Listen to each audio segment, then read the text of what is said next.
I'm sorry, y'all. I could have swore I had the reference video up. I know I'd had a piece of it, but I could have swore I put the whole video up. I don't know. Maybe I did, and Massive Dynamic gave me the snip snip. But anyway, here it is. Let me go ahead, roll them.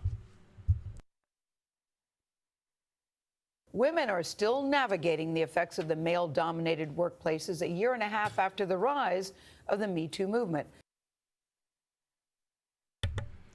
Fair use, Knucka. Fair use. Now, that's according to a new study by leanin.org. That's an organization dedicated to helping women achieve their goals. It found, and these numbers are very troubling, 60% of male managers say they are uncomfortable interacting with women at work, and that's up 32% from 2018. Workplace interactions that men are nervous about include mentoring, socializing, and having one-on-one meetings with women. Sheryl Sandberg, Leanin's founder and Facebook's chief operating officer, is with us first on CBS This Morning with a look at the survey's results. Sheryl, good morning to you. Thank you all for having me because this topic is so important. No, I read the numbers and my mouth fell open. I'm thinking, what message does it send? Well, we're in a bad place. So 60% of male managers in the U.S., 60% are afraid to have a one-on-one meeting with a woman. How do you get promoted without a one-on-one meeting? No one's ever gotten promoted without a one-on-one meeting. I feel confident in that. Men, senior men right now, are 9 times more likely to hesitate to travel with a woman and 6 times more likely to hesitate to have a work dinner. And the problem is that even before this, women, and especially women of color, do not get the same amount of mentoring as men, which means we're not getting an equal seat at the table. And, you know, it's not enough to not harass us. You need to not ignore us either. Do you think that? It's not enough to not harass us. It's also not enough to, to not ignore them too. So that's it. Those are your only options.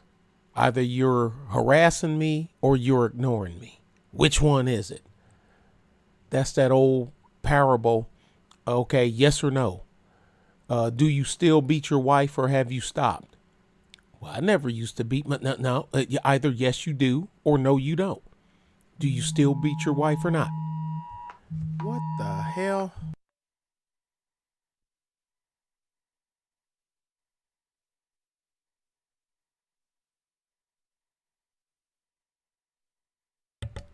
Damn cell phone gonna pop up some crap. Some protect yourself from safety alert. Protect yourself from COVID-19. This is out of hand. Look. Listen to what she said. That explained you. We could actually just pack it up now. 1 minute and 26 second in. Okay, thank you. That's enough for me. Thank you. Goodbye. That's your own. That's all you got from her. So either you're ignoring me or you're harassing me. Which one is it? That. And they wonder why it's going in the tank. Have cause to feel that way? Well, I think it's a false trade-off.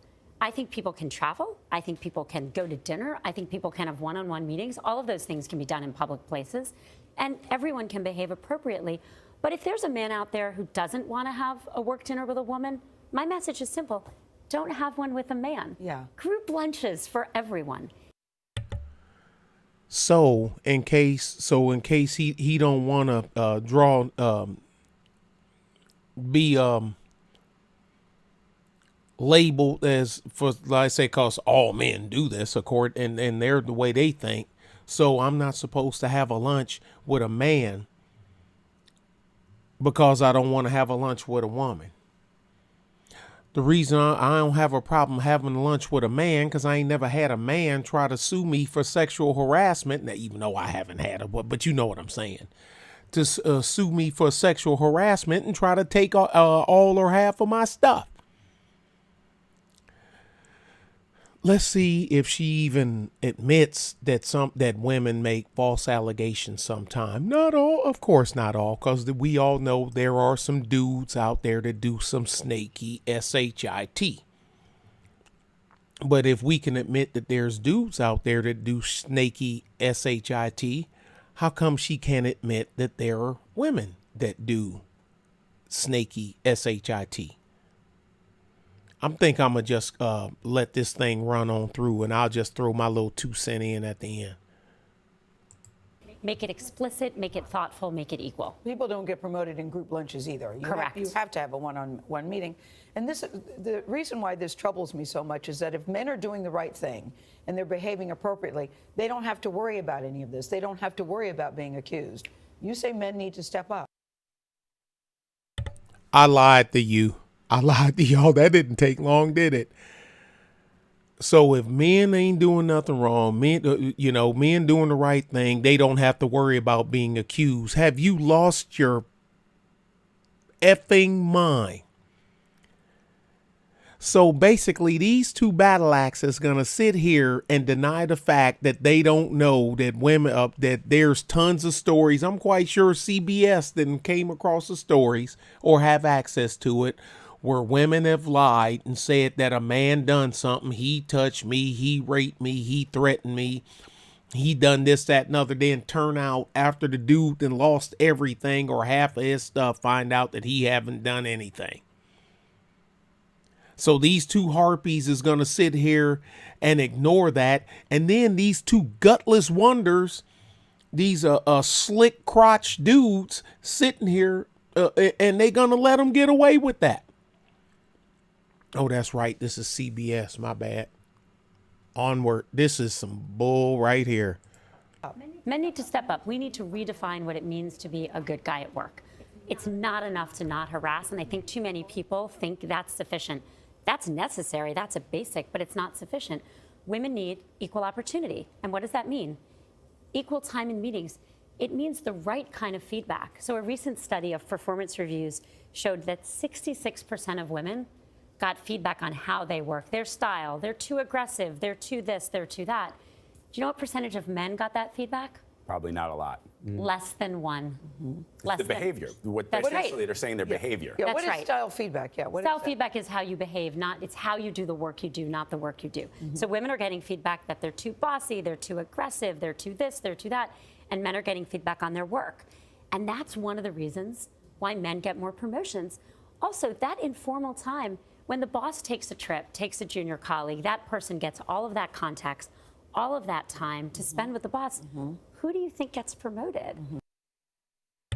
Why would a boss want to bring your bossy complaining, whining ass with him? That's why it don't happen as much. Wait a minute. And she's the COO of multi-billion-dollar Facebook. So basically she's saying she can navigate it, but you other crows and rooks can't. So somebody ought to ask her, Cheryl, what? How did you become the chief operations officer of Facebook? But I know there ain't a set of balls on that stage. Hell, probably the closest thing to balls is that thing sitting there with them red framed glasses on. And so our message is really simple. If we want to stop sexual harassment in the workplace, one of the things that does that most effectively is having more senior women. The only way we're going to get more senior women is if women are getting the same numbers of meetings, the same one-on-one coaching, the same feedback on their work, so that they can get the promotions they deserve. So other than men not Or start your own firm in your own company and you can run it and all them rooks and harpies can run it and peck each other to death. Any dude that think that they gonna go in and get some hierarchy training and upward mobility in a woman-ran company with a female boss. Any dude that thinks that he's going to get the lean-in treatment that they want from you is out of his freaking mind. You are out of your freaking mind. I'd love to talk to the men that's under her, and you know what I'm saying? not meeting with male colleagues if they're worried about meeting with, because everybody knows about gossip. There's gossip in our industry. And so. And you said that with a straight face. Nicely you did that done. really well. Yes. And so there's gossip, and surely men are not crazy to think, gee, if I have a one-on-one lunch or have this mentoring meeting, the gossip gets out of control. Suddenly I'm having to explain something when nothing was done wrong. What other steps then should men do if they have these concerns about what can happen in a workplace where, again, they have no control over when tongues start wagging? Well, look, I'm with Gail. You have to be able to have a one-on-one conversation. And those conversations can happen in rooms with the doors open. In a public restaurant, having a lunch or dinner, I don't really think you can get falsely accused of something. And so I think men need to step up, and they need to say, in order to get women promoted, those women need the same coaching, the same feedback, the same opportunities that men get. Cheryl, I want to ask you a little bit about Facebook. As you know, one of Facebook's co-founders, Chris Hughes, wrote an op-ed calling for Facebook to be broken up. He described the company as a monopoly that crowds out entrepreneurship and restricts consumer choice. What's your response to that?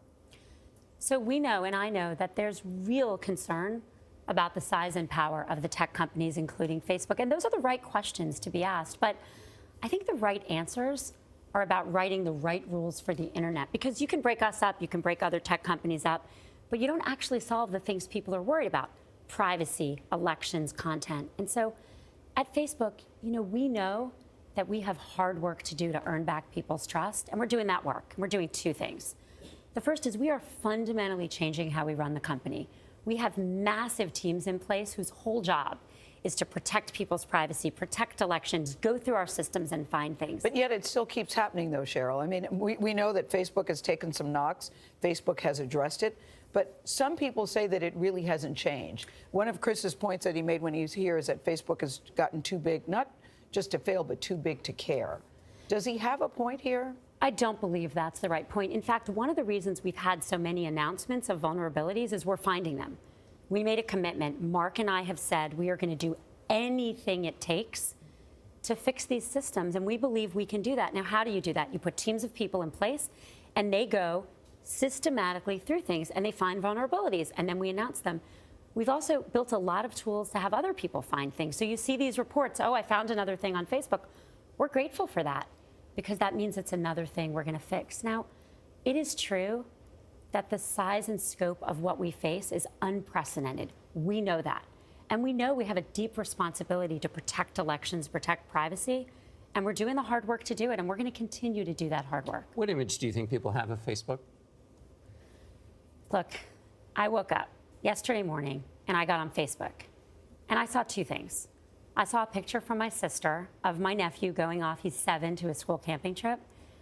And I saw a picture of a colleague who's raising money for a close friend of hers who has 2 young children and has very late-stage cancer. Right, but what do people really think? What do you think your customer thinks about Facebook? So that's what I think they think. I think people have this experience where they're using Facebook and they're sharing and they're connecting, and it's making their lives better. But I also think... Because I see a different view out there. Well, just to let me finish. I see a also different think that view, people too. have real concerns that things happened on our platform that we didn't expect. We didn't put enough resources to protecting the system. And over the last 2 years, that's changed. When I think about just my job, I've been at Facebook 11 years. I spent, 8 or 9 of them really focused on growing the company and also focused on protecting the community. But I would say that that was priority 1 and priority 2. And now my job has changed. I come to work every day, and my job is more about protecting the community, building those safety teams, than it is about growth. We're still doing both. The reason I ask that question is a lot of people think that Facebook still doesn't get it. And they have white-hot rage about Facebook. And they think that they hear you talk about fixing the internet, and they feel like there's a bulletproof glass between what they're saying and what the people who run Facebook think. And so your realistic assessment of what people think about Facebook, because you're talking about all the wonderful things it does and don't recognize this heat that's out there, suggests to them that you still kind of don't get what people's issues are. So let me be really clear. We understand that we made mistakes and that things happened on our service that we didn't foresee. We never foresaw Russian interference in the 2016 election, full stop, and that's on us. But what happened by 2018?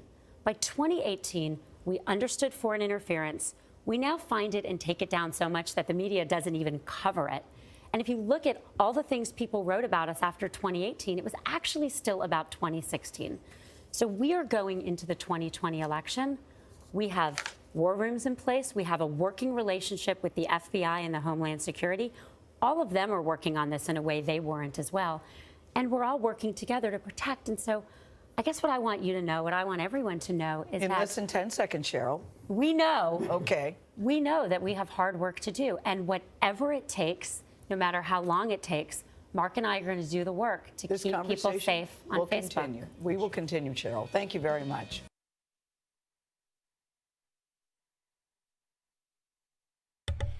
Y'all can believe that crap if you want to. There it is. The video that I thought that I done that I didn't. My bad, y'all. My bad. Bye.